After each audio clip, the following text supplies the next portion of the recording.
આજે મહાનગરમાં આ યાત્રા તિરંગા યાત્રા નીકળી છે। એવી સ્કૂલ, જિલ્લા પંચાયત, એમજી રોડ, વોરા બજાર અને અલોરિયા ખાતે થઈને આ યાત્રા અહીં એવી સ્કૂલમાં પૂર્ણ થઈ છે। હર ઘર તિરંગા, બધાના ઘરે મા ભારતીનો ધ્વજ લગાડવાનો સમય કે માની નરેન્દ્રભાઈ પ્રેરણા આપી। તો તરફ ભાવનગરમાં પણ તિરંગા યાત્રાનું ભવ્ય આયોજન કરવામાં આવ્યું હતું। સાથે જ મોટી સંખ્યામાં લોકો તિરંગા લઈને રસ્તા પર જોવા મળી રહ્યા હતા। ભાવનગરમાં હર ઘર તિરંગા અંતર્ગત ભવ્ય તિરંગા યાત્રા યોજાઈ, જે દેશભક્તિના જુસ્સા સાથે ભાવનગર શહેર તિરંગામય બન્યું હતું। એવી સ્કૂલ મેદાનથી તિરંગા યાત્રાનો પ્રારંભ થયો હતો, જ્યાં કૃષિમંત્રી જીતુ વાઘાણીએ યાત્રાને પ્રસ્થાન કરાવ્યું। મેયર ઉષાબેન અને ધારાસભ્ય સેજલબેન ઉપસ્થિત રહ્યા હતા, જે શહેરના મુખ્ય માર્ગો પર તિરંગા યાત્રા ફરી હતી। અશ્વદળ અને બાઇકર્સ યાત્રાનું ખાસ આકર્ષણનું કેન્દ્ર બન્યા હતા, જે બેન્ડના તાલે દેશભક્તિનો માહોલ જામ્યો। રાસ ગરબાની સાંસ્કૃતિક રજૂઆત યાત્રામાં ઉમંગ જોવા મળ્યો, જે ભારત માતા કી જયના નારાથી ભાવનગર આખું ગુંજી ઉઠ્યું હતું। પોલીસ અધિકારીઓ અને પદાધિકારીઓ યાત્રામાં જોડાયા હતા, જ્યાં મોટી સંખ્યામાં વિદ્યાર્થીઓ અને નગરજનોની હાજરી જોવા મળી હતી। જ્યાં તિરંગા યાત્રામાં દેશભક્તિનો અદ્ભુત નજારો પણ જોવા મળી રહ્યો છે। ત્યારે ભાવનગરમાં હર ઘર તિરંગા અંતર્ગત ભવ્ય તિરંગા યાત્રાનું આયોજન કરાયું હતું।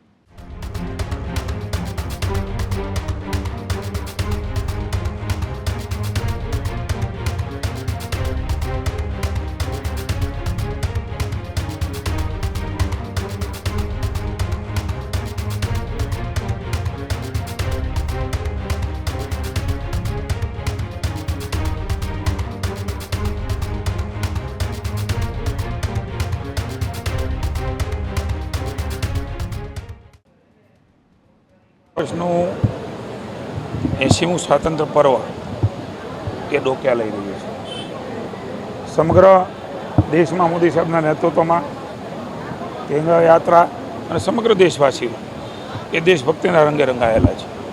રાજ્યમાં લાડીલા મુખ્યમંત્રી આદરણીય ભૂપેન્દ્રભાઈના નેતૃત્વમાં 15મી ઓગસ્ટ અમરેલી ખાતે રાજ્યકક્ષાનો કાર્યક્રમ યોજાવાનો છે।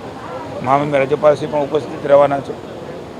સમગ્ર દેશની અંદર તિરંગા યાત્રા નીકળી રહી છે। રાજ્યમાં પણ માનની ભૂપેન્દ્રભાઈ દ્વારા આ તિરંગા યાત્રાની શરૂઆત ગાંધીનગર થઈ। માની પ્રદેશ અધ્યક્ષ જગદીશભાઈ વિશ્વકર્મા પણ વિશેષ ઉપસ્થિત રહ્યા।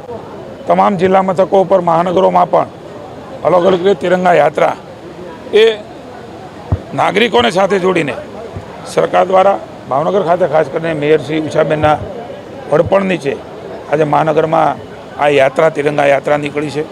એવી સ્કૂલ, જિલ્લા પંચાયત, એમજી રોડ, વોરા બજાર અને અલોરિયા ખાતે થઈને આ યાત્રા અહીં એવી સ્કૂલમાં પૂર્ણ થઈ છે। મને આનંદ છે કે માની ધારાસભ્ય Shri Sejalben, collector Shri Manish Bansal, commissioner Shri Narendraji Meena, SP Shri Nitesh Pandey, IG Shri Asari અને સૌ શહેર ભારતીય જનતા પાર્ટીના અમારા કાર્યકર્તાઓ, અધ્યક્ષશ્રી, સૌ મહાનગરપાલિકાના પદાધિકારીશ્રીઓ, ડેપ્યુટી મેયર અશોકભાઈ, સ્ટેન્ડિંગ કમિટીના ચેરમેન કિશનભાઈ, નેતાશ્રીની વિશેષ નગરજનોની સાથે આ યાત્રા એક ઉમંગ ઉત્સાહ સાથે અહીંયા પૂર્ણ થઈ છે।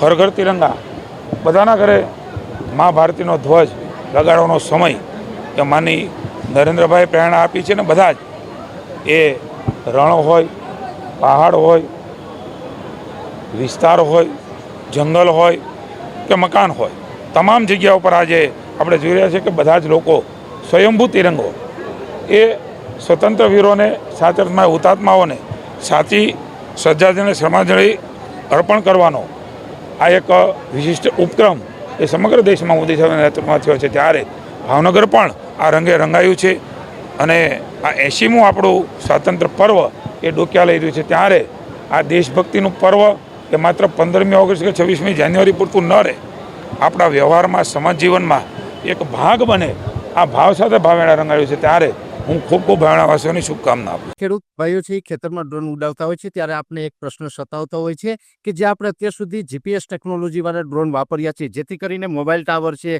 અથવા તો હાઈ ટેન્શન લાઈન પસાર થતી હોય, કોઈ વૃક્ષો હોય, ત્યારે જે જીપીએસ ટેકનોલોજી વાળા ડ્રોન છે એમાં ટકરાય અને ટ્રેસ થાય છે। પણ એગ્રીવન લાવ્યું છે જીએનએસએસ ટેકનોલોજી ડ્રોન, જેથી કરીને એ ડ્રોન છે એ કોઈ જગ્યાએ ટકરાય નહીં, પોતાની રીતે જ ડિસિઝન લે છે અને મૂવ થઈ જાય છે, જેથી કરીને જીએનએસએસ ટેકનોલોજી ડ્રોન છે એ વાપરવાનો આગ્રહ રાખો।